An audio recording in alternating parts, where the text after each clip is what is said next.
सभी लोग हाथ जोड़ेंगे, गुरु जी इत्यादि सब अपने अपने यथास्थान पर बैठ जाएं, मंगलाचरण करेंगे। ये भी चालू है, आवाज देख लेना, बड़ा नहीं हो तो। विनय जी थोड़ा घुमा दो उसको, हाँ सबकी तरफ कर दो, आवाज फुल कर दो।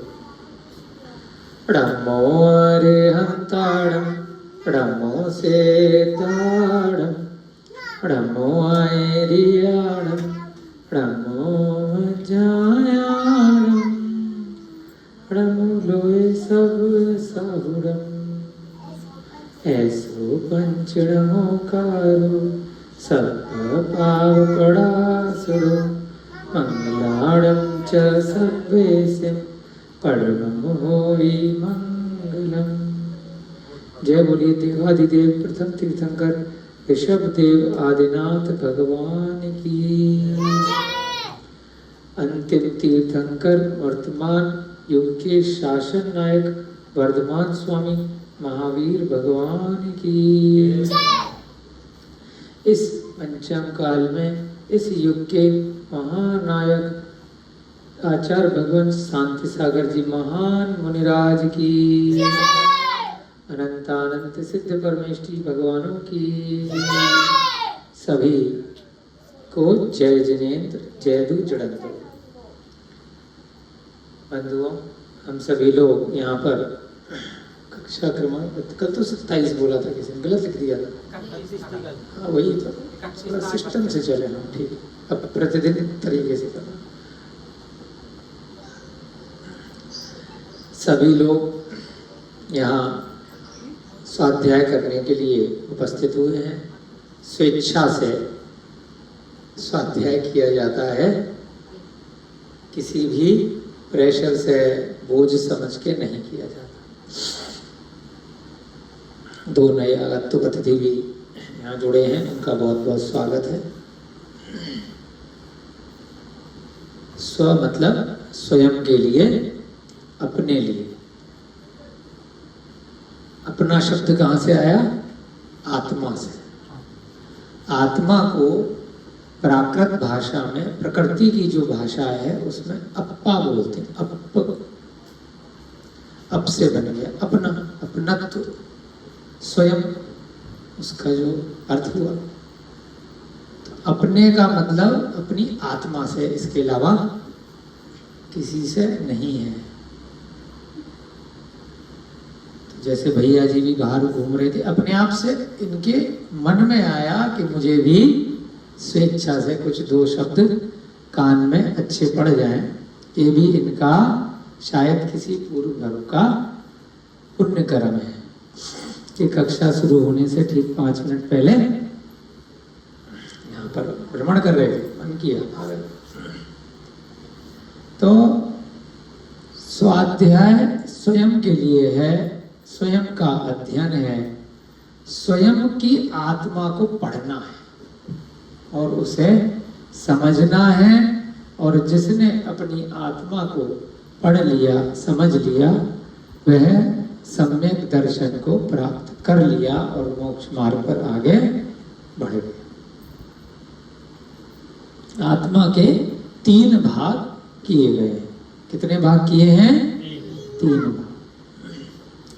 एक अंतरात्मा, हाँ, दूसरी बहिरात्मा और तीसरी परमात्मा,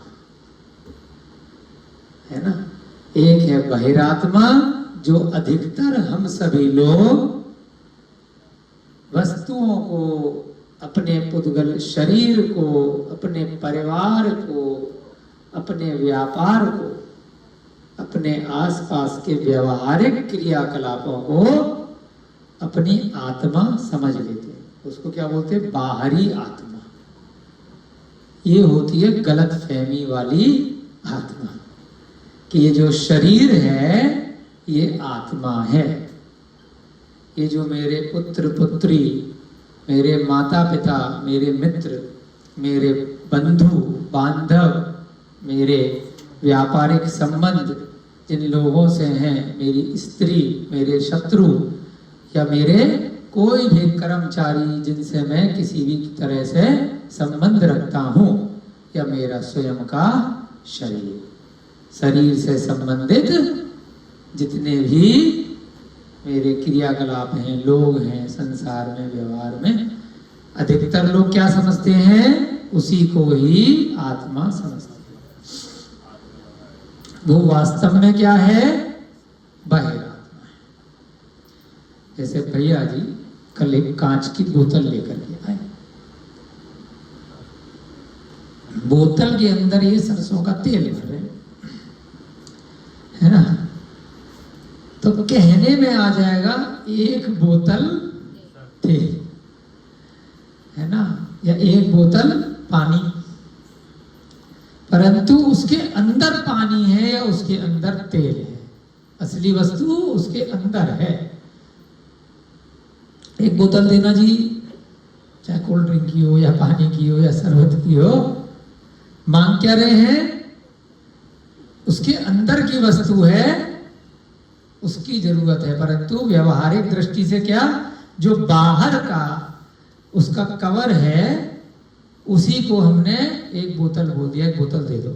जो पैक लगाते हैं शराब का वो भी क्या बोलते हैं? जो भी उसकी बोतल होती है उसी को बोतल बोल देते हैं अपने अपने कोड वर्ड में। कोई दवाई लेने जाता है तो एक डिब्बा दे दो, एक पैक दे दो, उसका एक पाउच दे दो। अंदर का जो माल है वो असली है, बाहर वाला तो उसको रखने के लिए एक उपकरण है।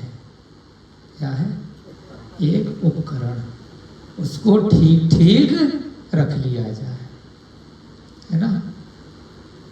और अंदर की वस्तु है वो असली वस्तु है। ऐसे ही ये जो बाहर का उपकरण है वह शरीर है, उसके अंदर आत्मा है।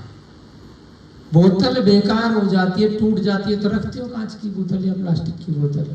आप दोनों लोग नए लोग आए, फेंक देते हो, रत्ती में निकाल दोगे, या कोई जिस काम में थी उस काम के अलावा उसका माल खत्म हो गया, अब कोई दूसरा माल, जब तक अगर बोतल साबुत है तो कुछ और भर लोगे। जीरा लेकर के आए थे तो इलायची भर लोगे, खाली हो गई तो। तेल लेकर के आए थे तो बाद में पानी भर लोगे। बैठो अगर फ्री हो तो कोई दिक्कत नहीं। हाँ। तो उपकरण यदि पुराना हो जाता है, बेकार हो जाता है, तो उसको या तो रीयूज कर दिया जाता है या फेंक दिया जाता है, या रत्ती में या कूड़े कचरे में डाल दिया। ऐसे ही हमारा शरीर है। आत्मा कभी नहीं मरती, परंतु यह शरीर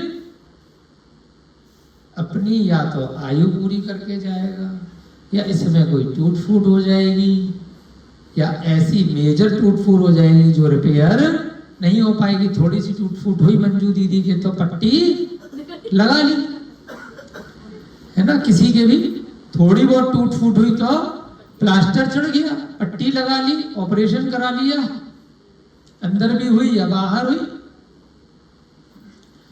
परंतु अगर मेजर हो गई जो रिपेयर नहीं हो पाएगी तो क्या करेंगे? फिर मृत्यु हो जाएगी और शमशान ले जाएंगे। अगर ज्यादा हो गई, ज्यादा खून निकल गया, ज्यादा हार्ट अटैक पड़ गया, या चीजें बेकार हो गई, अब अंजर पंजर जुड़ नहीं पा रहे। ऐसी बोतल है, जब थोड़ा बहुत उसमें कुछ हुआ तो टेप वेप लगा दिया, चीज ठीक हो गई। बाल्टी में छेद हुआ, उसको फूक फाक मार करके गर्म करके प्लास्टिक की रिपेयर कर दी अगर हो सकती है तो। नहीं हो पाएगी तो फिर फेंकनी पड़ती है, फिर उसका काम नहीं। ऐसे ही हमारा शरीर है, जब वह उस आत्मा को रखने के लायक नहीं है तो वह शरीर मृत हो जाएगा, उसकी आयु इस पर्याय की पूरी हो जाएगी। अब वह आत्मा कोई या तो नई बोतल देखेगी, नया शरीर देखेगी, या फिर अगर स्वेच्छा से उस शरीर को त्यागा गया है, अगर बहुत ही प्रयत्न के द्वारा, बहुत ही सम्यक दर्शन के द्वारा मोक्ष मार्ग का अनुसरण करते हुए, उस विधि को नियम पूर्वक पालन करते हुए स्वेच्छा से वह शरीर छोड़ा गया है, जैसे सांप अपनी कैंचुली को छोड़ता है। तो उसको दर्द होता है क्या? नहीं होता, अपने आप से छोड़ता है और वह छोड़ करके आगे बढ़ जाता है। जब स्वेच्छा से शरीर को त्यागा जाता है तो उस शरीर के अंदर एक असली शरीर है, उसका नाम बताया था कार्बन शरीर। ये जो ऊपरी दिखने वाला शरीर है, जैसे कांच की बोतल है, उसके अंदर भी कोई और लेयर है। एक स्टील की बोतल थी ना यहाँ पर किसी की, जिसमें पानी ठंडा रहता है, गर्म रहता है, थर्मस वाली। तो क्या होता है उसमें? ऊपर स्टील और अंदर भी एक कांच रहता है, और उसके अंदर फिर से स्टील या कुछ रहता है। कई लेयर होती है, उसमें गैप रहता है।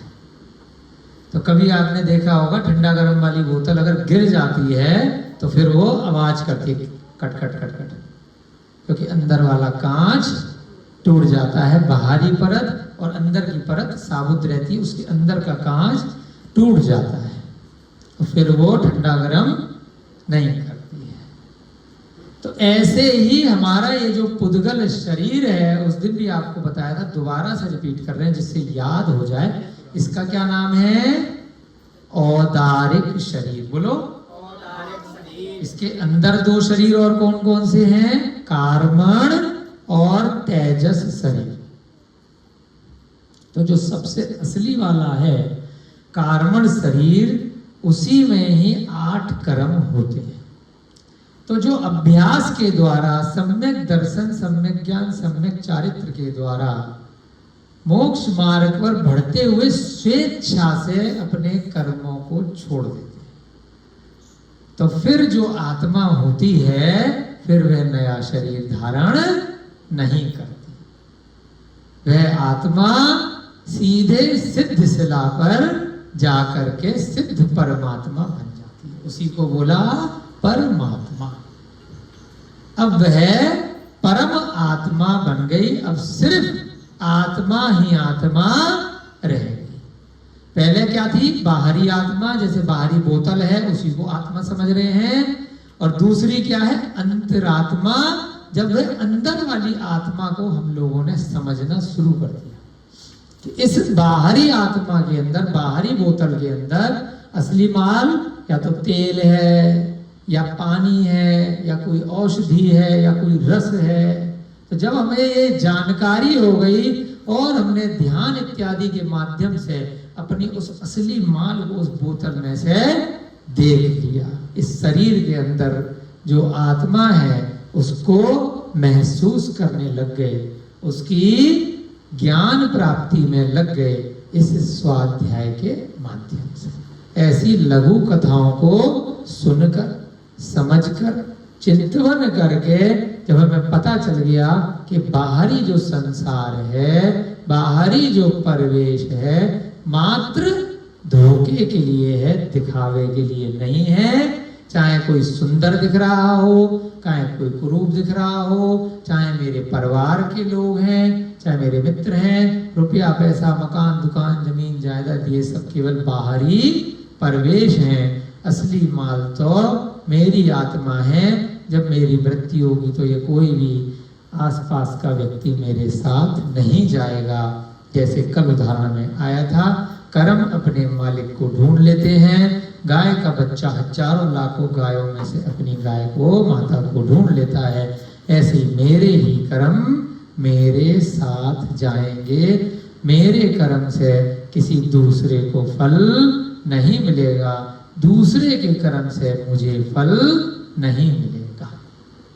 जिस पेड़ का बीज बोया है उसी पेड़ पे फल लगेगा। बीज बोया है यहाँ पर, पड़ोसी के जो पड़ोस में पेड़ है उस पे फल बिल्कुल लगा हुआ भी। इमली के बगल में आम का पेड़ होगा तो इमली के बीज से आम पे इमली नहीं लगेगी, अपना बीज वहीं पे फल देगा अपना, चाहे कुछ भी हो जाए। सूरज पश्चिम से निकल जाए, चंद्रमा दिन में निकल जाए, कुछ भी हो सकता है, लेकिन जिसने कर्म बोया है उसी को फल मिलेगा, आज नहीं तो कल मिलेगा जरूर। तो इसी प्रकार से ये तीन आत्मा है, अंतरात्मा, बहिरात्मा और परमात्मा। और इसमें जो अंतरात्मा है, जब वह धीरे धीरे करके अपने बाहरी भूतल, बाहरी शरीर को त्याग देती है, उसके साथ में हमेशा हमेशा के लिए कर्मों का बंध भी त्याग देती है, कार्बन शरीर को भी छोड़ देती है, आठों प्रकार के कर्मों का समूल नाश कर देती है, तो अब वह आत्मा दोबारा कोई शरीर ग्रहण नहीं करती। तो कहाँ इतनी हल्की हो जाती है, इतनी हल्की हो जाती है कि वो सीधे उछल करके काम पहुंच जाती है सिद्ध से लाकर, फिर कभी वापस नहीं आती। तो वहां पहुंचने के लिए क्या क्या चीजें जरूरी है? सम्यक दर्शन, सम्यक ज्ञान और सम्यक चारित्र। कल परसों की कक्षा में भी बताया था कि कहने को है पहले सम्यक दर्शन, दूसरे पे सम्यक ज्ञान, तीसरे पे सम्यक चारित्र, परंतु सम्यक ज्ञान जो बीच में है उसने इन दोनों को पकड़ रखा है, इधर से चारित्र को और इधर से दर्शन को। बिना सम्यक ज्ञान के आपको पता कैसे चलेगा कि सम्यक दर्शन होता क्या है? बिना स्वाध्याय के, बिना पढ़े, बिना सुने जानोगे कैसे कि क्या सही है क्या गलत है? जैसे बच्चा है, उसको सामने टॉफी दिखाई दी, कोई सामान उसके काम का खेलने का दिखाई दिया, उसने उठा लिया। मम्मी ने मना किया, गुरु ने मना किया, ये चोरी है, पर वस्तु है, ये कार्य नहीं करना है, चाहे पेंसिल उठाई, चाहे कॉपी उठाई, चाहे खिलौना उठाया, खाने का सामान उठाया, तो अब उसको ज्ञान हो गया। तो किसी ने बताया ना, तभी तो अगली बार से नहीं उठाएगा। स्वच्छंदता से वह कोई भी जीव कार्य करेगा तो वह सम्यक ज्ञान नहीं है। तो ऐसे ही सम्यक दर्शन बिना ज्ञान के अधूरा है। या तो कोई बताएगा या पढ़ोगे, उसको समझोगे तो आप रुक जाओगे कि ये काम गलत हो रहा है। और जैसे ही आपने अपने को रोक लिया, आपके काम की कोई वस्तु मिली, आपकी सिलाई मशीन दिखी, आपको रुपया पैसा कहीं सड़क पे पड़ा मिला, आपको कोई सोना चांदी इत्यादि द्रव्य मिल गया, आप बहुत गरीब हो, परेशान हो, और आपको मार्ग में मिल गया, उससे आपकी कई पुश्तें खा सकती हैं, फिर आप उठाओगे साधारण तौर पे? अगर सम्यक ज्ञान नहीं है, अगर उसका डर नहीं है तो उठा लोगे, है ना? क्यों अंकल जी, उठा लोगे ना? अगर अभी हम जो स्वाध्याय नहीं कर रहे, साधारण व्यक्ति की बात कर रहे हैं, साधारण व्यक्ति क्या करेगा? उठा लेगा, जेब में रख लेगा, बेच खाएगा, कुछ भी करेगा और किसी को नहीं बताएगा, देखेगा कोई देख तो नहीं रहा, आगे पीछे चारों तरफ, और रखा और खिसक लेगा। बहुत आसान है ये तीनों चीज, सम्यक दर्शन, सम्यक ज्ञान, सम्यक चारित्र, इतने आसान तरीके से बता रहे हैं, कुछ करना ही नहीं है, केवल अपने आप को रोकना है बस, अलग से कुछ नहीं करना। अलग से तो सब कर उठा के तो जा ही रहे थे ना। उसके बाद 3 दिन बाद पकड़े गए तो फिर सजा। हमसे भी एक बार गलती हुई, हमारे अकाउंट में किसी ने 15-20, कोई और गौरव जैन था, देने थे हमें सैलरी, हमारी सैलरी थी 6,000 रुपए की, उसकी सैलरी थी 20,000 रुपए की, किसी ने हमारे अकाउंट में गलती से डाल दी, ऑफिस वाले ने, जब हम ट्रेनिंग आर्टिकलशिप करते थे, हमें मालूम नहीं था, हमने कहा लॉटरी लग गई। जब हमने अकाउंट से पैसे निकाले तो हमने पूरे 20,000 रुपए निकाले।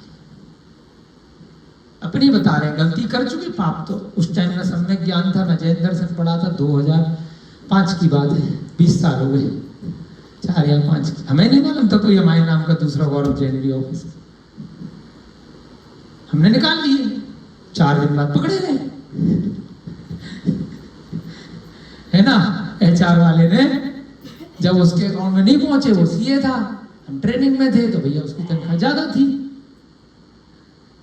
सीए बने नहीं थे, तो पकड़ लिया कि किसके अकाउंट में गए, इंक्वायरी फैल गई। तो उसने, हमने कहा भाई साहब हमारे अकाउंट में तो आ गए, हमें तो लगा हमारे होंगे, आए होंगे तो हमने निकाल लिए, जबकि हमारे अकाउंट में आए, सब कुछ ठीक था, और हमने अब उन्होंने सजा क्यों दी? सीधे हमें पकड़ कर बैंक में ले गए कि भाई यहाँ से अब तो जो भी प्रोसेस है लिख के दो और वापस जमा कराओ, वापस उधर जाएंगे पैसे। 4 लोगों को बदनामी भी हुई, चुपचाप रहे भैया, जबकि हमारे तो अकाउंट में आए थे, हमें मालूम ही नहीं था। तो वह भी चोरी किया, क्योंकि हमारा पैसा नहीं था। धीरे धीरे करके अब पढ़ रहे हैं तो याद आ रही है चीजें कि किस प्रकार से आपकी जेब में किसी ने डाल दिया, आपके घर में भी किसी ने डाल दिया, आपके अकाउंट में भी पैसे किसी ने डाल दिए, फिर भी आपका उपार्जित धन नहीं। बदनामी भी होगी, चोर भी कहलाओगे।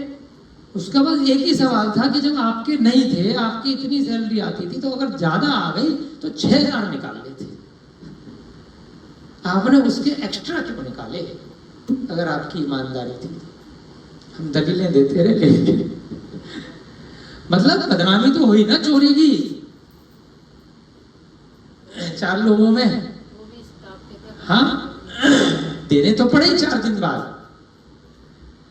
तो चोरी का धन या तो तुरंत आपने किसी की बिना दी हुई वस्तु को, भले ही आपके यहाँ छोड़ गया, आपके घर में रख गया, आपकी जेब में डाल गया, अगर आपके ध्यान में नहीं है कि आपकी नहीं है तो उसको उपयोग नहीं करना।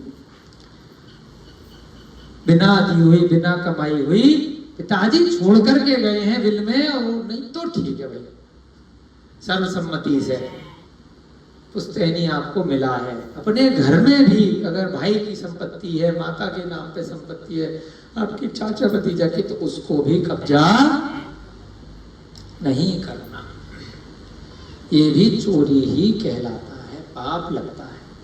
तो सम्यक दर्शन, सम्यक ज्ञान, सम्यक चारित्र बहुत आसान चीजें हैं। जब आपको सम्यक ज्ञान हो गया, ऐसे धीरे धीरे करके स्वाध्याय पढ़ के, सुन करके, बस अपनी प्रवृत्तियों को रोकना है। जहां मन की चंचलता आ रही है, कोई भी कार्य करने का मन कर रहा है, कुछ उठाने का, क्रोध करने का, कषाय करने का, किसी भी प्रकार से गलत कार्य, पाप इत्यादि, व्यसन इत्यादि, बस रोक लो।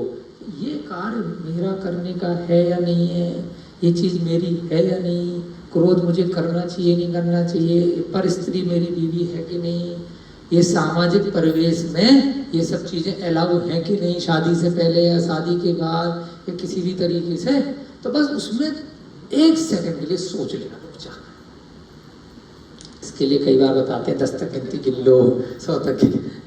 तो रोकना है अपनी इंद्रियों को कोई भी व्यवहार कार्य करने से पहले। यही चारित्र है। बहुत आसान है जैन दर्शन, कुछ भी डिफिकल्ट नहीं है। बस धरा रखा है कि पता नहीं कितना कठिन है। हमें लोग पीछे पड़ गए, अरे तुम कुछ खाते क्यों नहीं, अरे टाइम क्यों खाते, अरे रात्रि में क्यों नहीं खाते, अरे जमी कंद क्यों नहीं। पहले तो खाते ही थे, खूब खाते थे, इतना खाया इतना खाया, आप मतलब यकीन भी नहीं कर सकते। इतना खाया, इतना बाजार का खाया, हर चीज खाई है मांसाहार को छोड़कर, है ना। क्योंकि संस्कार थे, इतना ज्ञान घर में से आ रहा था, पिछले कुल से, पिछले परंपरा से, पिछले आत्मा से, जहाँ पर पैदा हुए वहाँ मांस का कोई नामो निशान नहीं था, अंडे का कोई नामो निशान नहीं था, है ना। लेकिन रात्रि भोजन हमने भी खूब किया है, जमी कंद हमने खाए हैं, है ना, और सब बाहर का अभक्ष पदार्थ सब खाए हैं। लेकिन जैसे ही ज्ञान हुआ, जैसे ही स्वाध्याय हुआ, जैसे ही गुरुओं से सीखा, तो अपने आप को कंट्रोल कर लिया, नियंत्रित कर लिया, रोक लिया, बस। इतना आसान हो गया। नियम से खाना, खा पूरा रहे, पी पूरा रहे, सब चीज कर रहे, परंतु इतनी चीजें हैं। 10 लाख प्रकार की वनस्पति है 84 लाख में से। 84 लाख योनियों में कितने लाख वनस्पति हैं, उनमें से 100, 200, 500, 1000 भी अगर खा लोगे तो बहुत है। 1000 की लिस्ट कोई पूरी नहीं कर पाएगा, रोहिता जी भले कर ले, क्योंकि उनको औषधियों का नाम पता है। साधारण जो खाने की साग सब्जी, फल, अनाज इत्यादि हैं, 100 से ऊपर हम अगर अभी आपको बोल दें 3 घंटे भी लगेंगे तो 2-4 लोग ही 100 से ऊपर लिख पाएंगे। सारे रोजमर्रा के अनाज मिला लें, सारी सब्जियां मिला लें, और पूरे 12 महीने के फल भी मिला लें, 100-150 से अधिक नहीं जा पाओगे।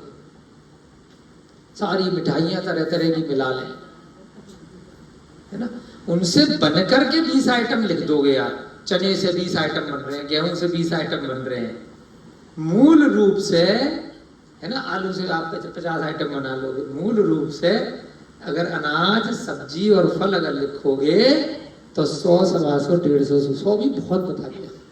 हमने कोशिश करी थी एक बार लिखने की, तो 40, 50, 60 से ज्यादा नहीं हो पाए थे। वही रिपीट होती है, 10-12 सब्जी है वही पूरे 12 महीने रिपीट होती है, 10-12 फल है वही रिपीट होंगे, वही अनाज है गिने चुने। तो हम यहाँ पर जो ये ज्ञान प्राप्त कर रहे हैं उस चोर के माध्यम से, वह जो अंजन सिद्ध चोर है उसने वहां जिनदास सेठ के हाथ जोड़े सूली पे चढ़ा हुआ है, 3 दिन से परेशान है कि बचा लो, और 5 पद का वह मंत्र, रमो अरिहंताड़म रमो से धाड़म रमो आए रियाड़म रमो वजायाड़म रमो लोए सब साहुड़म।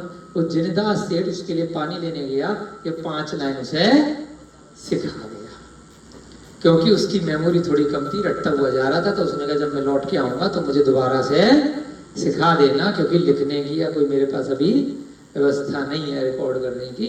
तो ये 5 लाइन उस सूली पे चढ़ा हुआ बोलता रहा। इधर अरहदास सेठ जो भविष्य का सेठ है, बच्चे के रूप में उस समय है, पिताजी पानी लेने गए हैं, अरहदास सेठ वो तमाशा देखता रहा। तदनंतर एकाग्र चित्त से पंच परमेष्ठी मंत्र का उच्चारण करते हुए उस चोर ने प्राण छोड़ दिए। ये है कहानी का ट्विस्ट। कहां तो कितने व्यसन पाला हुआ चोर कि कोई कांड, कोई कर्म गलत उसने नहीं छोड़ा। कहां जलेबी खाई और कहां इतना बुरा दंड, और उसके कैसे पुण्य कर्म का निमित्त कहां घूम करके वो जिनदास और उसका बेटा जंगल में आ गए, और कहां वो पानी लेने चला गया, और जिनदास भी वह मंत्र रटता हुआ आ रहा है, और उस मंत्र को उस चोर को बोल दिया, और चोर ने वह 5 पद बोलते बोलते 1 माला पढ़ ली, 2 माला पढ़ ली, या 10 बार बोला या 5 बार बोला, और उसका राम नाम सत्य हो गया। कमाल है। देखो हर एक किसी का, अब इससे गलत फहमी नहीं पालना। कहीं कहीं बहुत रेयरेस्ट ऑफ रेयर केस में ऐसा हो जाता है। ये मत सोचना मैंने भैया जी कि हम पूरे जीवन में सारे सत्य व्यसन करें, कि बच्चे लोग, महिलाएं, कैमरे में सुनने वाले लोग, और अंत समय में कोई जिंदास आ जाएगा सूली पे जब चढ़ रहे होंगे, और हम थोड़ा मौका मंद पढ़ के अपना गेम बजा लेंगे। तो हर एक के साथ ऐसा नहीं होता है। कुछ ऐसा कारण उस चोर के साथ रहा होगा जिस कारण से देखते हैं वो कहां पहुंचा। पंच परमेष्ठी मंत्र के महात्म्य से वह चोर 100 धर्म स्वर्ग में 16 आभरणों से विभूषित तथा अनेक परिजनों से सहित देव हो गया। कहां तो नरक की तैयारी चल रही थी, कहां नाले में गटर के कीड़े बनने की तैयारी चल रही थी, और कहां 16 आभरणों से युक्त जो ऊपर वाले स्वर्ग हैं, जहां सम्यक दृष्टि जीव जाया करते हैं। सुमेरु पर्वत के एक बाल ऊपर एक तरफ सौधर्म स्वर्ग है और एक तरफ ईशान स्वर्ग है। इस प्रकार से 8 लेयर में 8 मंजिल पे 16 स्वर्ग है ना। सौधर्म, ईशान, सनत कुमार, माहेंद्र, ब्रह्म, ब्रह्मोत्तर, लांतव, कापिष्ठ, है ना। उसके बाद लांतव, कापिष्ठ, फिर कौन से हैं? आरण, प्राणत, आणन, अच्युत, है ना। इस प्रकार से बीच के भी 1-2 हैं, तो ये मिलाकर के 16 स्वर्ग रहते हैं। बता दें आपको देख करके। चलो 2 कौन से रह गए?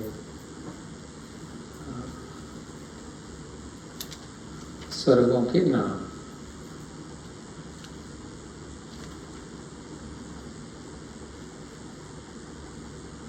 सौधर्म, ईशान, सनत कुमार, माहेंद्र, ब्रह्म, ब्रह्मोत्तर, लांतव, कापिष्ट, शुक्र, महाशुक्र, शतार, सहस्रार, आनत, प्राणत, आरण, अच्युत। इस प्रकार से 16 स्वर्ग रहते हैं।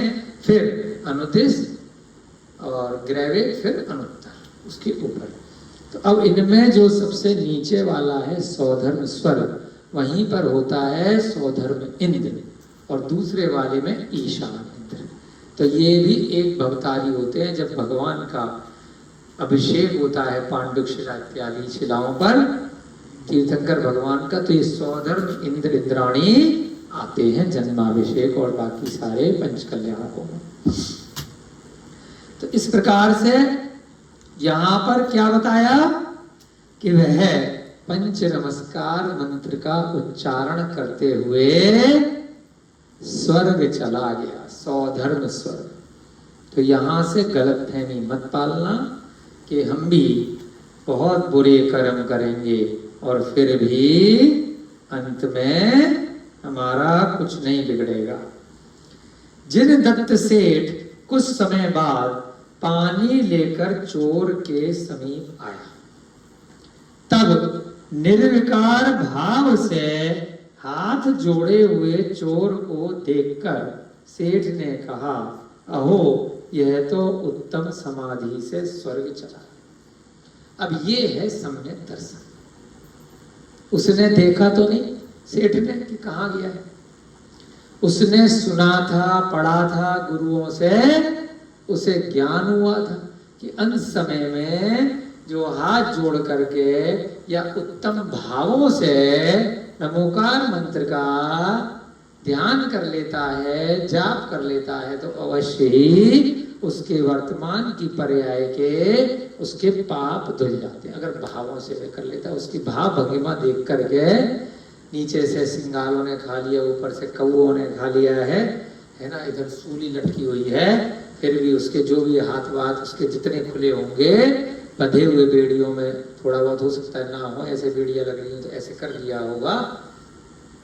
तो जब उसके अंतिम शरीर को उस जिन दत्त सेठ ने देखा तो उसे पूर्ण विश्वास हो गया कि यह चोर पक्का स्वर्ग गया होगा।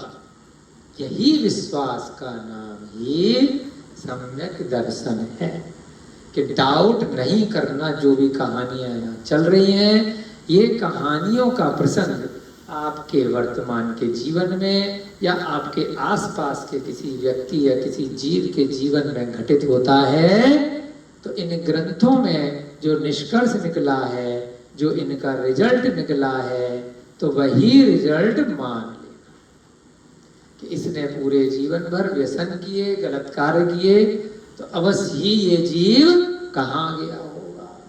मैंने स्वयं मायाचारी के परिणाम अधिकतर हमेशा रखे, तो मैं कहाँ जाने की तैयारी कर रहा हूँ।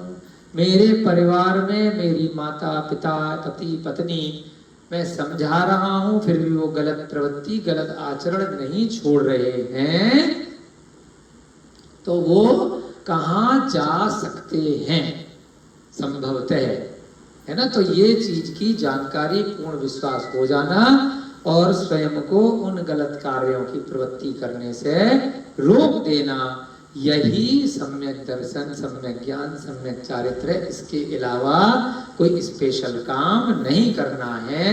यह साधर्मी के उद्देश्य से घर में रह करके आपने थोड़ी बहुत चीजें कंट्रोल करनी, और थोड़ा सा अगर आपने एक देश व्रत ले लिए, तो उनको क्या बोलते हैं, 12 व्रत ले लेना, है ना। पहली प्रतिमा से लेकर के 11वीं प्रतिमा तक के व्रत, उनको बोलते हैं अणु व्रत। अणु माने छोटा, महाव्रत माने बड़ा। मुनि महाराज बन जाएंगे तो महाव्रत, और गृहस्थ जीवन के साथ नियम ले लिए कि मैं अब ये 5 पाप नहीं करूंगा, हिंसा, झूठ, चोरी, कुशील, परिग्रह, है ना, पंचुदंबर फल नहीं खाऊंगा, मधुमांस मदिरा का सेवन नहीं करूंगा, है ना। 4 शिक्षाव्रत ये भी ले लिए मैंने, है ना। और 3 देशव्रत ये भी ले लिए कि भाई मैं अब इतनी दूरी के बाहर ये चीज नहीं करूंगा, परिग्रह प्रमाण करूंगा, अनर्थ दंड नहीं करूंगा, और अंत समय में जाकर के मैं तो समाधि लूंगा जैसे इस चोर ने ली। तो पहले से ही डिसाइड कर लिया, लॉटरी नहीं खेली कि कोई जिंदास आएगा और मौका नहीं सुना देगा सूली पे चढ़े हुए।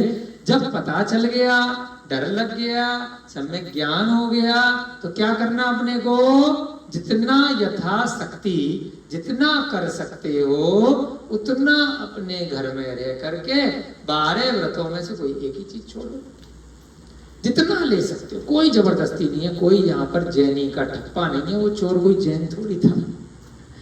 जैन धर्म कोई भी स्वीकार कर सकता है। जैन का मतलब है जिनेन भगवान की वाणी। नमोकार मंत्र कोई भी पढ़ सकता है। 12 भावनाओं का चिंतन कोई भी कर सकता है। 16 कारण भावना कोई भी कर सकता है। तीर्थंकरों का स्मरण कोई भी कर सकता है। अनंत सिद्ध भगवानों का स्मरण कोई भी कर सकता है। जानवर भी कर सकता है, मनुष्य भी कर सकता है। किसी भी धर्म कुल जाति में उसका जन्म हुआ।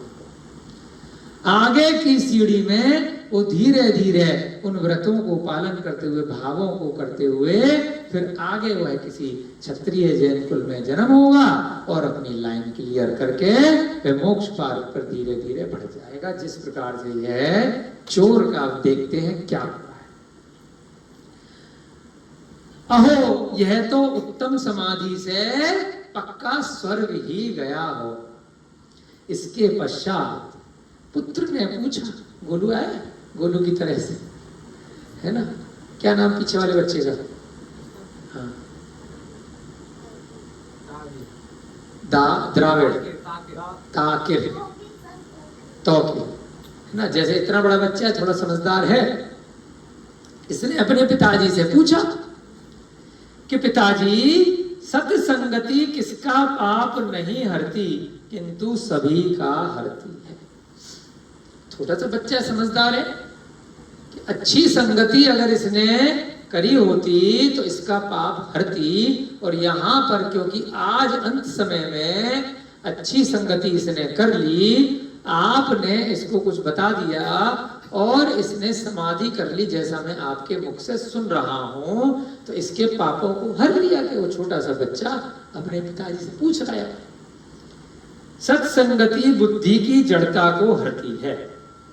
अच्छे लोगों की संगति अगर करी, है ना, बुरे लोगों के साथ बैठोगे तो बुरे बनोगे। हम भी पहले यही कोशिश करते थे। अब हमारे यहाँ जब हम ट्रेनिंग पीरियड में रहते थे तो हमारा एक दोस्त बन गया ऑफिस में, आज भी है दोस्त तो खैर, लेकिन अब थोड़ा सुधर गए। तो हॉस्टल में रहे हम शाकाहारी, वो पीछे से तो हो सकता है वो भी शाकाहारी हो, लेकिन एक साइकोलॉजी, जब दिल्ली आए तो मांस खाना है ना, तो बहुत रोज कैसे जय चिक चिक चिक चिक, तो कई बार वो ला करके नॉनवेज हमारे एक दिन रूम में रख दिया कि बाहर निकल के देखा। तो हमें फिर वो हॉस्टल छोड़ना ही पड़ा और उसकी संगति भी छोड़नी पड़ी कि रोज का किसी ना किसी बहाने से, है ना, क्योंकि ऑफिस में भी साथ, हॉस्टल में भी साथ, और वो आगे पीछे किसी ना किसी बहाने से कोशिश करता था चिढ़ाने की। तो सत्संगति तो आपके पापों को हरेगी, और दुष्ट लोगों की संगति अगर आपके अंदर दृढ़ निश्चय नहीं है, दृढ़ता नहीं है, तो सिगरेट, बीड़ी, पान, तंबाकू, शराब और मांसाहार और साथ में जो व्यसन, परिस्थिति इत्यादि, ये जो सारे व्यसन हैं किसी न किसी रूप में, चोरी इत्यादि, आप भी उन दोस्तों के साथ, उनकी कंपनी के साथ में कब करने लग जाओगे। इसलिए जिद्दी होना, दृढ़ होना, सनकी होना जरूरी है। हल्का सा भी डावाडोल स्थिति होगी, लुढ़कने लोटे के समान होगे, तो जहां का बहाव तेज होगा वह अपने साथ आपको मिला लेगा। हाँ, तो ऐसे ही हमारे घर के, हमारे माँ बाप के संस्कार थे। कुछ जगह तो हम भी लुढ़के, लेकिन इन कामों पे हम नहीं लुढ़के। आगरा में हमने कभी प्याज नहीं खाया था, दिल्ली में आकर के बाहर रह करके हमने कई वर्ष तक खाया, तो इतनी जगह तो हम लुढ़के। और दोस्तों को देख करके कि प्याज में बड़ा स्वाद आता है, नींबू नमक लगा करके, घर में कभी मिलता नहीं है तो खाया, है ना। और भी बाहर के पिज्जा फिजा जितनी भी बर्गर चीजें थी, अभक्ष चीजें थी, घर में कभी नहीं आई थी, हमने भी कई वर्षों तक खाई। रात्रि भोजन घर में कभी बना ही नहीं था आगरा में, पूरे जीवन यहाँ रह करके जितना समय बिताया, रात के 11 बजे 12 बजे 10 बजे 9 बजे जैसी सुविधा हुई वैसे खाना खाया, क्योंकि पता नहीं था, बहुत ज्यादा डीपली उसका स्वाध्याय, उसका चिंतन नहीं था। अब हो गया तो धीरे धीरे करके, कब वह चीजें छूट गई, कब उनसे रुक गई, कुछ पता ही नहीं है। लोग कह रहे क्यों छोड़ा रात का खाना, मालूम ही नहीं क्यों छोड़ा, कि कब छूट गया, कैसे छूट गया, क्यों छूट गया। तो यही रोकना है प्रवृत्ति को। हम ये नहीं कह रहे जो हम कर रहे हो आप करो, परंतु जैसे जैसे स्वाध्याय पे चिंतन होना प्रारंभ हो जाएगा, आपको पता ही नहीं चलेगा कि आपका क्रोध कैसे कम हो रहा है। समझ रहे हो रविकांत जी, छोटी छोटी चीजों पे आ जाता है ना, अपने को जरा से निमित्त बना, तो है ना, हमारे को भी आता है, परंतु हम तुरंत बता देते भैया तुम्हें समझाने के लिए आया है, क्योंकि थोड़ा स्ट्रिक्ट होकर के नहीं बोलोगे तो अनुशासन नहीं रहेगा, लगेगा यार हंस हंस के बोल रहे हैं, तो मजाक चल रहा है ना, किया या नहीं किया अनुशासन नहीं रहेगा। तो इसलिए हमें एक सिस्टम बनाने के लिए, कंट्रोल करने के लिए थोड़ा सा विधिवत चीजें बोलनी पड़ जाती हैं। उसका मतलब आप ये मत लेना कभी भी कि हमें क्रोध आ रहा है, क्योंकि हम कोशिश कर रहे हैं, आ जाता है तुरंत उसको नॉर्मल करते हैं।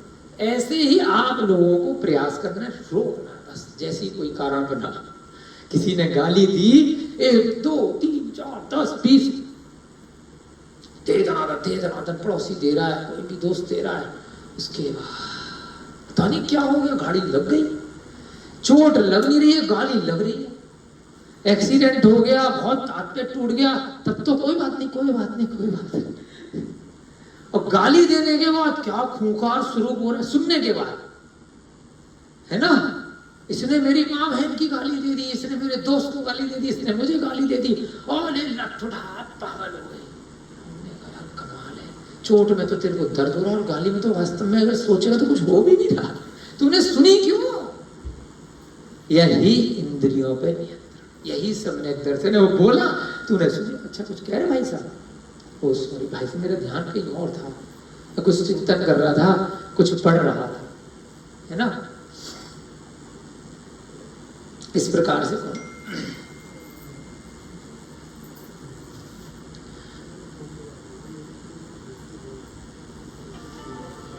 इस प्रकार से आपने सुनना नहीं है।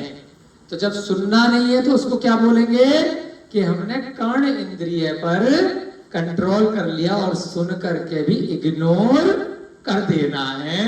सामने वाला कुछ भी अपशब्द बोलता रहे, आपने थोड़ी देर के लिए मुस्कुराते रहो और इधर उधर अपना ध्यान लगा दो, या दुर्संगति थी वहां से हट जाओ। तो यहाँ पर यही बताया है, सत्संगति में रहोगे तो आत्मा का कल्याण होगा, और दुष्टों की संगति में रहोगे तब क्या होगा कि आपके ऊपर भी कुछ ना कुछ उसका असर आएगा। और क्या हो जाएगा, बुद्धि की जड़ता को हरती है। अच्छे लोगों की संगति क्या होगी, जो बुद्धि आपकी शून्य हो रही है, गलत कार्य में प्रवृत्ति कर रही, तो हर लेगी, उसका अपहरण कर लेगी, वह चीज नष्ट हो जाएगी। वाणी में सत्य का सेचन करती है। जो अच्छे लोगों की संगति होगी वो क्या होगा, धीरे धीरे आप सत्य बोलने लग जाओगे, बिना किसी प्रयोजन के टाइम पास झूठ नहीं बोलोगे। कई लोग होते हैं आदत ही पड़ जाती है, बैठे यहाँ कोई फर्क नहीं पड़ता, यही बता दो यहाँ बैठे, फोन आया या कोई मिलने आया, मैं यहाँ नहीं, मैं तो वहां बोल दूं, अरे कोई फर्क तो यहाँ हो या वहां हो, या जबरदस्ती बात बात पे झूठ बोलना, बात बात पे आदत पड़ जाती है कई लोग। बिना किसी भी प्रयोजन के असत्य बोल रहे, ना कोई फायदा हो रहा है उसको सत्य बोलने से, ना नुकसान हो रहा है, तो दिक्कत क्या है, सत्य बोल दो। जब किसी का कोई नुकसान फायदा होना नहीं, किसी जीव की रक्षा होनी नहीं, जो भी चीजें उसको वैसा ही कहना। मान की उन्नति करती है, पाप को दूर करती है। ये बच्चे का और पिताजी का थोड़ा संवाद चल रहा है। अब उसकी स्थिति देखकर के वहीं पर जो जंगल में सूली पे मृत्यु को प्राप्त हुआ है, और उसको मृत्यु ना बोल करके क्या बोला है, समाधि हुई है। अब वो जो उसकी जर्जर बोतल थी, जो उसका ऊपरी पुद्गल शरीर था, है ना, जो बॉक्स था वह बेकार हो गया है, और अंदर का जो माल था, जो आत्मा थी, उस आत्मा के साथ अभी क्योंकि मोक्ष नहीं हुआ है, तो क्या क्या साथ में गया है, कार्मण शरीर और तेजस शरीर। औदारिक शरीर जो ऊपरी ढक्कन था, ऊपरी बोतल थी, वो यहीं लटक के रह गया, और आत्मा के साथ संकल्प भैया जी क्या क्या साथ में गया, कार्मण शरीर और तेजस शरीर। अनादि काल से हम सबकी जितनी भी आत्माएं हैं, उनसे कभी भी कार्मण और तेजस शरीर अलग आज तक नहीं हुआ है संसारी अवस्था में। हम कोई भगवान तो है नहीं, सिद्ध तो बने नहीं, अरहंत तो है नहीं, परंतु नए कर्म आते रहे, पुराने कर्म जाते रह रहे हैं, जैसे जैसे उनका उदय आ रहा है, फल आ रहा है, और नए नए कर्म उस शरीर में लगते जा रहे हैं। समूल रूप से कभी भी कार्मण और तेजस शरीर जब से हमारी आत्मा है और अभी तक की अवस्था तक, ये दो शरीर मरने के बाद भी साथ में जाते ही जाते हैं। उसके बाद नया औदारिक शरीर मिल जाएगा, देव पर्याय में चले गए तो क्या मिलेगा, तीसरे नंबर का शरीर, कार्मण और तेजस तो यही रहेगा, और औदारिक अब इस चोर को नहीं मिलेगा। अब क्या मिलेगा, अब मिलेगा वैक्रियक शरीर। बोलो शंकर जी क्या मिलेगा, अगर नरक में गए या स्वर्ग में गए तो कौन सा मिलेगा, वैक्रियक शरीर। कौन सा मिलेगा, वैक्रियक शरीर। कैसा होता है, अब वो टूट फूट को प्राप्त नहीं होगा, कितना मारो कितना पीटो, तोड़ दोगे फिर जुड़ जाएगा। जितनी अब वहां स्वर्ग में उसकी आयु है, उतनी आयु तक विक्रिया से छोटा शरीर बना ले, बड़ा शरीर बना ले। पिक्चर देखी थी वो कौन सी, अमिताभ बच्चन की, तूफान थी, कौन सी थी, छोटा हो जाता था बड़ा हो जाता था, जादू होगी शायद, अजूबा, ऐसी कोई पिक्चर रही। तो वो छोटा हो जाता था, बड़ा हो जाता था, उसको बोलते हैं वैक्रियक शरीर। हाँ, तो ऐसे ही नरक में भी मिलती है, लेकिन वहां पर थोड़ा बुरा शरीर रहता है, स्वर्ग में अच्छा होता है, सुगंधित, बहुत सारी रिद्धियां होती है, तो वहां पर जाकर के औदारिक शरीर नहीं मिलता। ठीक है, एक और शरीर होता है आहारक शरीर। बोलो, वो मनुष्य पर्याय में ध्यान अवस्था में मुनि महाराजों को कभी कभी उत्पन्न होता है। ऐसे कंधे से एक ध्यान में पुतला निकलता है थोड़ी देर के लिए, मनुष्य आकार का, और वह जाकर के जो भी विदेह क्षेत्र में या नजदीक में कोई केवली भगवान है, अब कोई समझने में दिक्कत आ रही है, चिंतन में कोई समस्या आ रही है महाराज जी के, तो वहां जाएगा, उनसे प्रश्न पूछेगा, और फिर आकर के यहाँ पर बता देगा, अच्छा ये आंसर है इसका। तो इसको बोलते हैं आहारक शरीर। और रिद्धिधारी मुनि महाराजों के ध्यान अवस्था में निकलता है। इसलिए कल बता रहे थे ना कि इन मुनियों को तो कितनी रिद्धियां हो जाती है, वो प्रचार नहीं करते, दुकान नहीं लगाते, है ना। जो वर्तमान में टीवी चैनल और यहाँ वहाँ छोटी मोटी सी कोई कर्ण पिशाची और कोई छोटी मोटी रिद्धि हो गई, भूत प्रेतों को शमशान में बैठ के तंत्रिक भावों ने सिद्ध कर लिया और दुकान चला रहे, सब नीचे जाएंगे अगर सम्यक दर्शन से रहित हैं। मिथ्यात्व के साथ में व्यंतर भवनवासी ज्योतिष देव के अलावा कहीं और नहीं जा सकते। परंतु ये चोर अंत समय में रमुकार मंत्र का पाठ करते हुए स्वर्ग चला गया है। चित्त को प्रकाशित करती है क्या, सत्संगति और कीर्ति को दिशाओं में विस्तृत करती है। सत्संगति पुरुषों का क्या क्या नहीं करती, अर्थात सब कुछ करती है। यहाँ पर वो पुत्र और पिता जिनदास, जिनदत्त और अरहतदास ये आपस में संवाद कर रहे हैं। तो हम क्यों पढ़ रहे हैं? क्योंकि उस संवाद को हम सुन करके अपना भी कल्याण कर सकते हैं।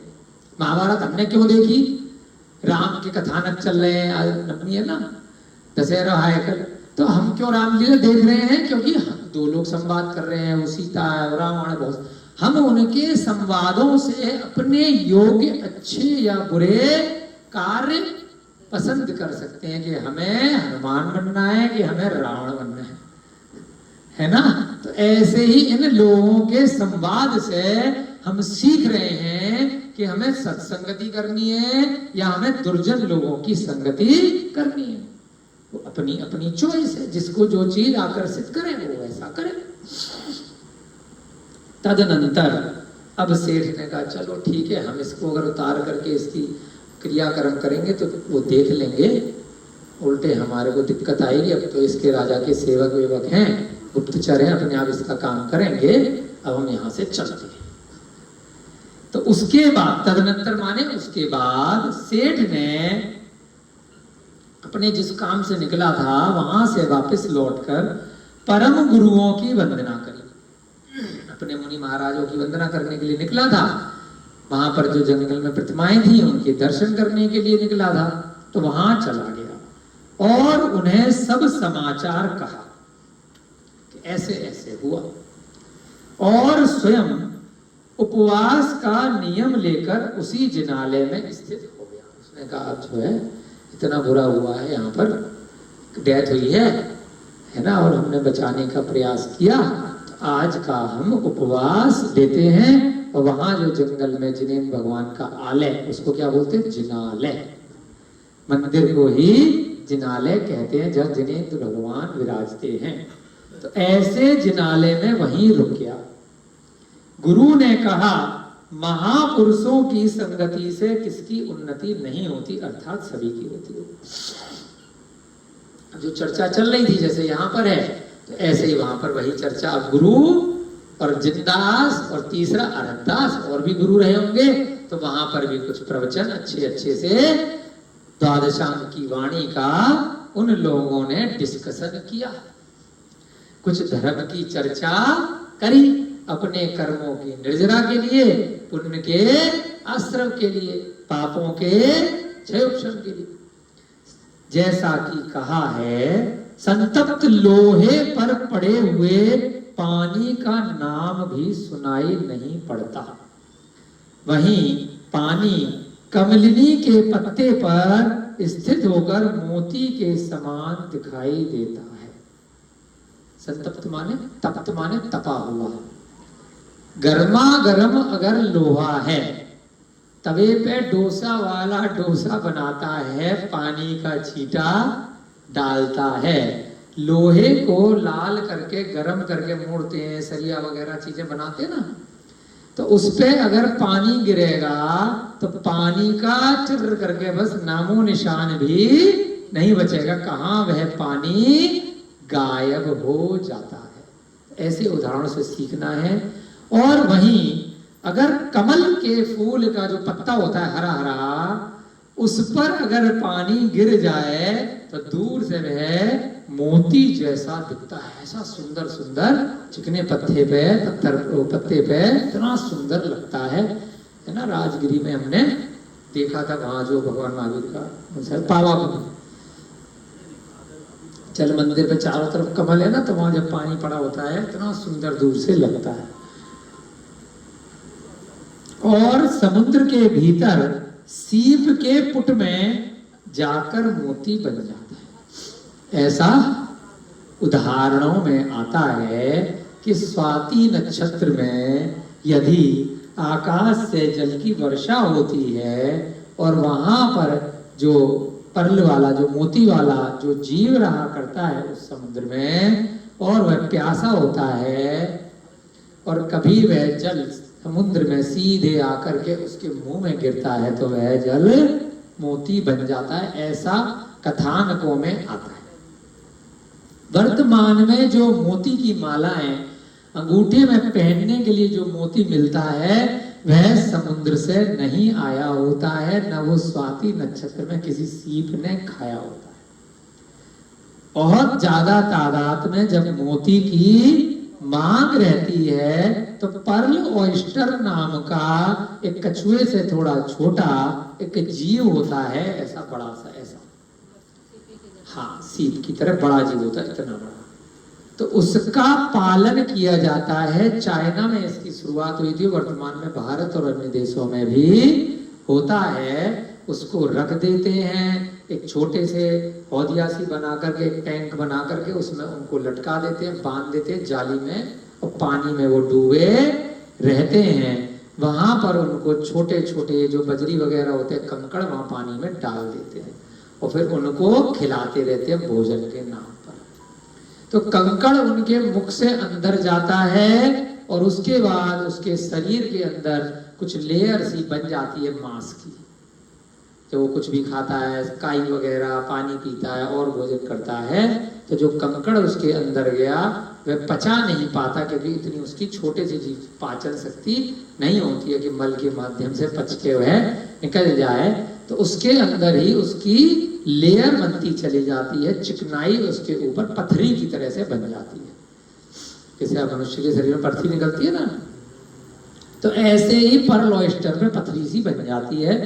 बाद में 2, 4, 5, 10 उसको पत्थर जब खा लेता है तो उसको 1 महीने 2 महीने बाद खोल लेते हैं, उसको बीच में से चाकू से काट के मार के, और 3-4 मोती के नाम पर वह गोलियां निकाल लेते हैं। उनकी धुलाई करके उसको पॉलिश करके 100-50 रुपए में वो बेच देते हैं, तो उसको बोलते हैं मोती। वर्तमान में ये जो वो मोती नहीं है जो इसे यहाँ पर ग्रंथ में लिखा है, तो मोती पूरी तरह से मांसाहारी है। वर्तमान में जो भी बिक रहा है, चाहे ज्वेलरी की दुकान पे बिके, चाहे किसी समुद्र के किनारे वहां हौदिया बना करके चाइना में तालाबों में या यहाँ पर बिके, तो वह शुद्ध नहीं है, हिंसक है, मांसाहारी है। मोती निकालने के बाद अंदर जो उसकी मलाई टाइप की उसका जो मांस होता है उस जीव का, वो रेस्टोरेंट में पका करके नॉनवेज की दुकान पे उसको लोग खा लेते हैं मछली के साथ में। तो पूरी तरीके से मांस भक्षण है, उसको हमें प्रयोग नहीं करना चाहिए बिल्कुल भी। वर्तमान में न मोती की माला पहननी चाहिए, न उसको हमें अंगूठी में धारण करना चाहिए। जब आप बिल्कुल 100% श्योर हो कि ये स्वाति नक्षत्र वाला जो यहाँ ग्रंथों में आया है करोड़ों, बहुत महंगा बिकेगा वो तो लाखों करोड़ों में क्योंकि वो समुद्र की तलहटी पर जाकर के मिलेगा, ऐसे नालों में और हौदिया में नहीं मिलने वाला कि लाखों मोतियों के ढेर एक साथ भंडार गृह में रखे और धीरे धीरे पॉलिश करके बिक रहे हैं। आप ऑनलाइन भी वीडियोस देख सकते हैं कि मोती कैसे बनाया जाता है, आपको बहुत वीडियो मिल जाएगी। हमने वीगन के ऊपर एक पुस्तक लिखी थी, वाई आई एम वीगन, तो उसमें चैप्टर डाला था। उस समय हमें इसकी रिसर्च के दौरान ये जानकारी प्राप्त हुई थी, तो अभी प्रसंग आया तो आपको बता रहे हैं। चाहे ज्योतिषी कुछ भी बोले, चाहे पंडित जी कुछ भी बोले, चाहे माँ बाप कुछ भी बोले, चाहे अड़ोसी पड़ोसी कुछ बोले, मोती पहनने से ये होगा, परंतु किसी जीव को मार करके उसका अगर उसके शरीर के अंदर का तत्व आप अपने गले में, अपनी उंगली में या कहीं पर भी घर में, मंदिर इत्यादि में लटकाओगे, लगाओगे, तो उसमें नकारात्मक ऊर्जा ही आएगी, क्योंकि उसको बहुत कष्ट दे करके मारा गया है। संभवतः वह 2 इंद्रिय या 3-4 इंद्रिय जीव, या हो सकता 5 इंद्रिय जीव हो, या मोती वाला जो जीव है, क्योंकि कछुए जैसा इतना बड़ा जीव होता है पूरा, कोई छोटा मोटा कीड़े मकोड़ा नहीं होता है। हो सकता है वह 5 इंद्रिय होता हो, या 2 इंद्रिय, तो अगर शंख वाला भी जीव मानोगे तो 2 इंद्रिय तो कंफर्म है ही। ठीक ही है, संगति से मनुष्यों के गुण प्रायः अधम, मध्यम और उत्तम हो जाते हैं। जैसी संगति होगी वैसे उसके गुण होंगे। अब ये चर्चा किनकी चल रही है? वहां जो मुनि महाराज हैं, अरहदास है और जिनदास है, और भी वहां पे मुनि संघ, चतुर्विध संघ, आर्य का माता जी इत्यादि भी हो सकती है।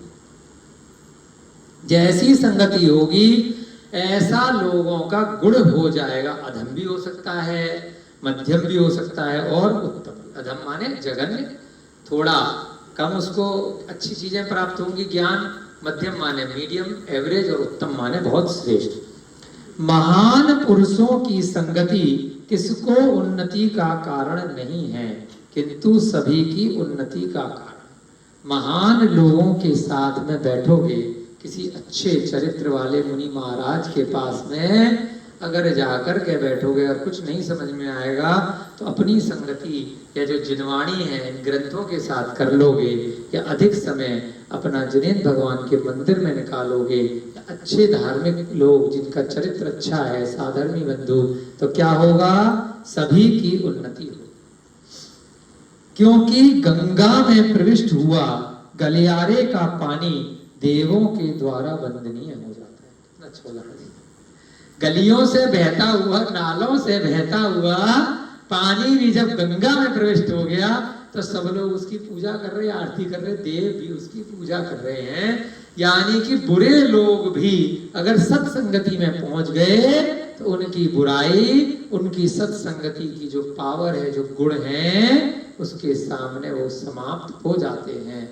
समूह शरण के अंदर अगर बहुत सारे दुष्ट लोग, युद्ध करने वाले लोग भी, अगर परस्पर बैर भाव वाले लोग भी आकर के पहुंच गए तो वह अपना बैर भाव, वैमनस्यता सब भूल जाएंगे, अपना दुर्गुण समाप्त हो जाएगा। अब ये देखना पड़ेगा कि गुण किसमें ज्यादा है। अगर आप और हम लोग क्या है, एक एवरेज बहुत छोटे से सद्गुणी हैं, तो अगर हम दुर्गुणी के साथ ज्यादा बैठेंगे, हम कोई भगवान नहीं, तो हमारी संभावना क्या है, अपने अच्छे गुण तो भूल जाएंगे और ज्यादा समय दुर्गुणी दुष्ट लोगों की सामने बैठेंगे पूरे पूरे दिन। तो होगा क्या मेरे भैया जी, हम भी उनके जैसे हो जाएंगे। तो हम तो भैया बच के रहे, परंतु अगर किसी को आत्मविश्वास है, जो बहुत भयंकर चारित्र वाला मुनि महाराज है, केवली भगवान है, सम्यक दृष्टि है, तो उसके पास गंगा की तरह अगर वैसे व्यक्ति है तो वहां गलियों का पानी, नाले का पानी, कचरा सब साफ हो जाएगा। अगर हम नाले और कचरे में जा जा करके सोचेंगे कि हम इनको साफ कर देंगे तो हम उसमें उतरने के बाद हम नाला, कचरा, गटर साफ कर पाएंगे या खुद गंदे हो जाएंगे? हम जैसे साधारण लोग तो गंदे हो जाएंगे। तो इसलिए हमारे लिए क्या है, बचना है, उससे दूरी बना के रखनी है। और भगवान और केवली और अच्छे इतने दृढ़ लोगों के लिए कि भैया वो बैठे हैं, बुरे लोग आ रहे हैं तो वो सुधर जाएंगे। गंगा जैसा अभी हम लोगों का साधारण स्वरूप नहीं है, इसलिए हमें दुष्ट जनों की संगति नहीं करनी है, बचना है। फिर भी जाने अनजाने में कोई दुष्ट व्यक्ति आपके पास आ जाए, आप प्रयास कीजिए उनका मांसाहार छुड़ाने का, उनके व्यसन छुड़ाने का। अगर वो आपको वह गलत कार्य कराने के लिए दृढ़ निश्चयी है, फोर्स कर रहे हैं और आप उनको नहीं सुधार पा रहे हैं, तो क्या करना संकल्प भैया जी, निकल लेना पतली गली से। पीछे मत पड़ जाना कि मैं तो इसको सुधार के ही छोड़ूंगा, चाहे मैं मर जाऊं, मैं बर्बाद हो जाऊं। नहीं, अपना कल्याण करो, स्वाध्याय है, पर कल्याण उसके बाद में आएगा। जब हवाई जहाज में बैठते हैं तो अनाउंसमेंट होता है, पहले अपनी पेटी बांधे फिर दूसरे की बांधे। अगर आकाश में कोई एक्सीडेंट हो गया तो पहले अपना पैराशूट खोलें, बाद में दूसरे को बांधें। पहले अपने चारों तरफ जो डूबने से बचाने के लिए जो हवा वाले जो वहां पर टायर इत्यादि चीजें रखी हैं, जो पूरी लाइफ जैकेट हैं, पहले अपनी बांधें, उसके बाद दूसरे की सहायता करें। तो यहाँ पर भी ये है, पहले स्वयं का स्वाध्याय करें, उसके बाद दूसरे पे परोपकार करें। परोपकार के चक्कर में खुद नीचे न गिर जाए। ठीक है, आपकी कक्षा का समय हो रहा है, बस ये वाला पैराग्राफ पूरा करके फिर कक्षा की समाप्ति करते हैं। गुप्तचर ने राजा को आगे कहा, फंस गया। और गुप्तचर निशाचर ने राजा को जाकर के खबर कर दी कि हे देव, मैंने जिनदत्त सेठ को चोर के साथ वार्तालाप करते देख लिया है। ओ या काम तमाम। अनाउंसमेंट क्या थी कि जो इससे बात करेगा उसके घर में डाका डाला जाएगा, उसके यहाँ पर चोरी का माल मिलेगा। अब ये करुणा भाव से पानी लेने चला गया, थोड़ी देर वार्तालाप कर ली, करे तो क्या करे। राजा ने कहा वह भी राजद्रोही है। हो गया काम, कर भला सो हो भला, उसके पास से चोरी का धन मिलेगा, जाओ। इस प्रकार क्रुद्ध होकर राजा ने उसे पकड़ने के लिए योद्धा भेजे। अब राजा ने क्या किया, जाओ जिनदत्त को पकड़ के लाओ, इसके घर में चोरी का माल मिलेगा। जब तक यहां ऐसा होता है तब तक ओहो सौधर्म स्वर्ग में उत्पन्न हुआ चोर अपने अवधि ज्ञान से जान लिया। तो भाई साहब, किसी की भी समाधि करा दो, किसी को भी डमोकार मन दे दो, आपकी विपत्ति में कब आ जाएगा। देखो, सौधर्म स्वर्ग में उत्पन्न हुए चोर ने कहा पुण्य के बिना यह सामग्री प्राप्त नहीं हो सकती। तो वहां पर वह उत्पन्न हुआ, उसने कहा मैंने तो यार इतने सारे बुरे काम किए थे, अवधि ज्ञान से उसको लग रहा है, फिर मैंने ऐसा कौन सा पुण्य का काम कर दिया जो मुझे ये सब चीजें प्राप्त हो गई, इतना धन वैभव, इतनी रानियां, इतनी देवियां, इतना बढ़िया महल, उपवास सैया, कोई रोग नहीं, वैक्रिय शरीर, वाह, इन्हें भगवान के दर्शन समोसरण, इतने सुंदर सुंदर महल। तो अब वह चेक कर रहा है ना, है हो गया पूरा, आगे देखेंगे कल के दिन, थोड़ा सा समय हो रहा है ना, देखते हैं। वह सब सोच रहा है कि भाई किस प्रकार से मैं यहां पहुंचा। एक अंतर मुहूर्त में वह चोर युवा हो जाता है, जब भी कभी स्वर्ग में उपवास सैया पैदा होते। ये प्रसंग अब कल की कक्षा में सुनाएंगे। हमें अब थोड़ी देर में महावीर जी जाना है 4-5 दिन के लिए। संभवतः कोशिश करेंगे कि वहीं से आपकी कक्षा कंटिन्यू हो और आप लोग यहाँ रिकॉर्डिंग सुने। नहीं हो पाई तो आकर के 5 तारीख के बाद कक्षाओं को आगे बढ़ाएंगे और आप लोग व्यवस्था यहाँ कर देंगे। कोई ना कोई यहाँ पर कोई और प्रसंग लेगा आपके गुरुओं में से।